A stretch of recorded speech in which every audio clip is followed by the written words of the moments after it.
Swimming पूलमध्ये आपटल्याने कागलमधील पर्यटकाचा मृत्यू. पर्यटनासाठी आले होते मालवणमध्ये.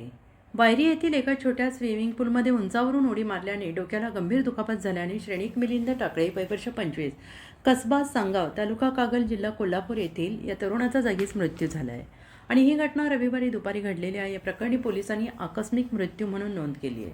कागल येथील 10 मित्र शनिवारी पर्यटनासाठी मालवणमध्ये आले होते आणि ते वायरी येथील एका रिसॉर्टमध्ये उतरले होते. रविवार दिनांक 21 जून रोजी दुपारी काही मित्र खोलीमध्ये होते. काही मित्र स्विमिंगचा आनंद लुटत होते. छोट्या स्विमिंग पूलमध्ये लहान मुलांसाठी आनंद लुटण्याच्या 4 फुटांच्या भागामध्ये श्रेणिक्याने 8 ते 10 फुटांवरून उडी मारली. श्रेणिक्याने उडी घेतल्याने तो थेट पुलाच्या तळाशी जाऊन आपटला आणि यात त्याच्या डोक्याला दुखापत झाल्याने तो जागीच गतप्राण झाला.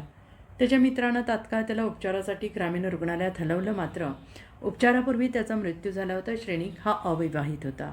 त्याच्या कुटुंबियांना दुर्घटनेची माहिती देण्यात आली. रात्री उशिरापर्यंत पंचनामा करून आकस्मिक मृत्यूची नोंद करण्यात येत होती. श्रेणिक याच्या कुटुंबियांच्या उपस्थितीत विच्छेदन करण्यात येणार असल्याचं पोलिसांनी स्पष्ट केलं आहे.